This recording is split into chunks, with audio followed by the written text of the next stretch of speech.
অহংকাৰ আৰু স্পৰ্ধাই যেন সকলো সীমা চেৰাই গৈছে মন্ত্ৰী জয়ন্ত মল্ল বৰুৱাৰ ক্ষমতাই মূৰত ধৰা মন্ত্ৰীয়ে হিতাহিত জ্ঞান হেৰুৱাই বাৰে বাৰে নিসন্তান বুলি অপমান কৰিছে হেমকোষৰ প্ৰণেতা হেমচন্দ্ৰ বৰুৱাক অপমান কৰিছে হেমচন্দ্ৰ বৰুৱাৰ উত্তৰসুৰী ব্ৰেইল হেমকোষৰে নতুন দুৱাৰ মুকলি কৰা জয়ন্ত বৰুৱাক আৰু ইফালে ভাষাৰ উজা হেমচন্দ্ৰ বৰুৱা আৰু তেওঁৰ পৰিয়ালক লৈ মন্ত্ৰী জয়ন্ত মল্ল বৰুৱাই যি মন্তব্য কৰিছিল সেই মন্তব্যৰ বিৰুদ্ধে ৰাজ্যজুৰি দেখিবলৈ পোৱা গৈছে প্ৰতিক্ৰিয়াৰ সৃষ্টি হৈছে আৰু এই সন্দৰ্ভত সাহিত্য সভাৰ সভাপতি ডক্টৰ বসন্ত কুমাৰ গোস্বামীও প্ৰতিক্ৰিয়া প্ৰকাশ কৰিছে ডক্টৰ গোস্বামীয়ে কয় যে হেমচন্দ্ৰ বৰুৱা হৈছে অসমবাসীৰ শিৰৰ মুকুট গতিকে এনে এগৰাকী বৰেণ্য ব্যক্তিক মন্ত্ৰী জয়ন্ত মল্ল বৰুৱাই এনেদৰে আলোচনালৈ আনিব নালাগিছিল আৰু পৰমানন্দ বৰাৰ এক প্ৰতিবেদন আছে এই সন্দৰ্ভত আমি আপোনালোকক শুনাব বিচাৰিছো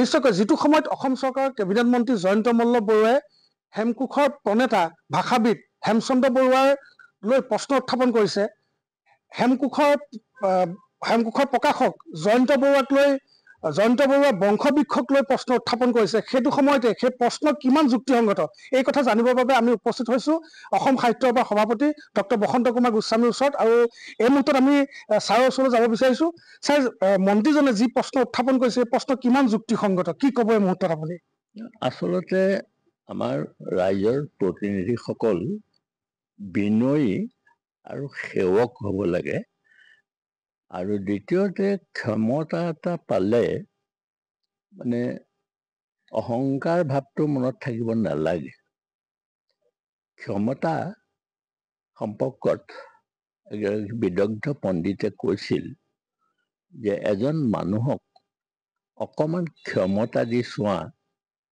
তেতিয়াই তুমি মানুহজনক চিনি পাবা এতিয়া দেখিছোঁ আজি কিছু বছৰৰ পৰা অসমৰ মন্ত্ৰী বিধায়কসকলে মানে মুখ চুপতি কৰি বহু সময় পাৰ কৰিছে এইটো ভাল নহয় তদুপৰি হেমচন্দ্ৰ বৰুৱা সমগ্ৰ অসমবাসীৰ শিৰৰ মুকুট আৰু হেমকোষ অসমীয়া জাতীয় জীৱনৰ এটা এনেকুৱা এটা উচ্চ দৌল যিটো দৌলৰ শীৰ্ষ ভাগত অসমীয়া ভাষাটো বৰ্তাই ৰাখিবৰ কাৰণে হেমচন্দ্ৰ বৰুৱাই তেওঁৰ গাত বাত বিষ লৈও দিনে ৰাতিয়ে পৰিশ্ৰম কৰি হেমকোষখন প্ৰকাশ কৰিছিল আৰু মই এই কথাতে এটা কথা ক'ব খুজিছোঁ যে হেমচন্দ্ৰ বৰুৱা নথকা হ'লে আমি বেজবৰুৱাক নাপালোহেঁতেন কাৰণ বেজবৰুৱাই আত্মজীৱনীত এইটো কথা স্পষ্টকৈ কৈ গৈছে যে হেমচন্দ্ৰ বৰুৱাৰ আসাম নিউজখন কেতিয়া আহে মই বাটলৈ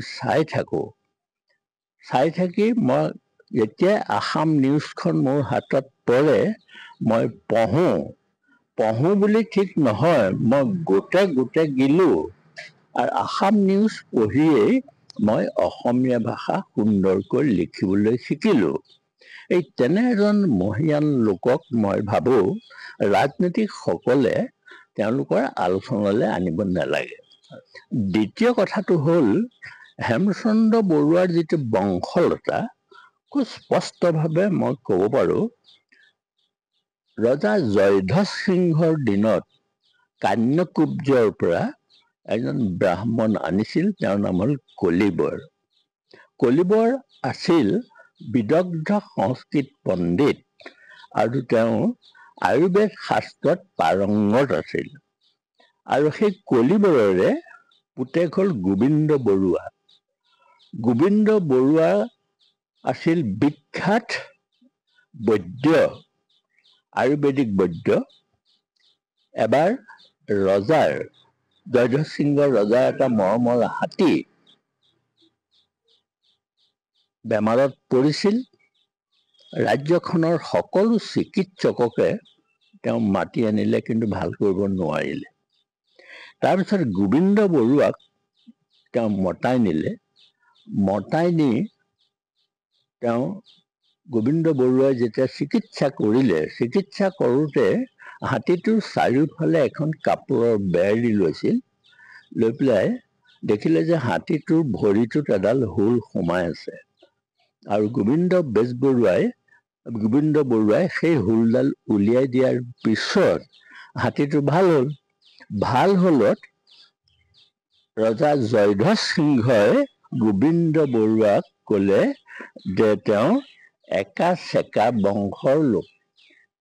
এই একা চেকা উপাধিটো জয়ধ্বজ সিংহই দিছিলে। তেওঁৰে পুত্ৰ হ'ল পুৰুষোত্তম বৰুৱা। পুৰুষোত্তম বৰুৱাৰ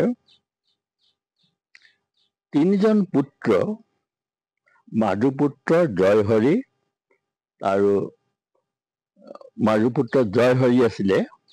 তাৰ পিছতে এজন হ'ল শিমলু অতীয়া, নিৰাই, নিৰঞ্জন, আকৰা, হালধি অতীয়া, আৰু এজনৰ নিৰাই পুত্ৰকে আছিলে উগ্ৰসেন আৰু দুৰ্লভ।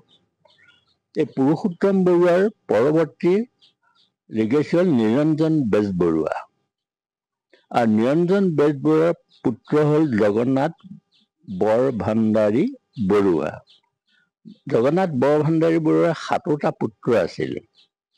তেওঁৰ এই পুতেক হ'ল কমলাকান্ত খঙিয়াল বৰুৱা, আৰু এই কমলাকান্ত খঙিয়াল বৰুৱাৰ পুত্ৰ হৈছে লক্ষীৰাম দেই এজন, আন এজন হ'ল গঙাই বৰভাণ্ডাৰ বৰুৱা।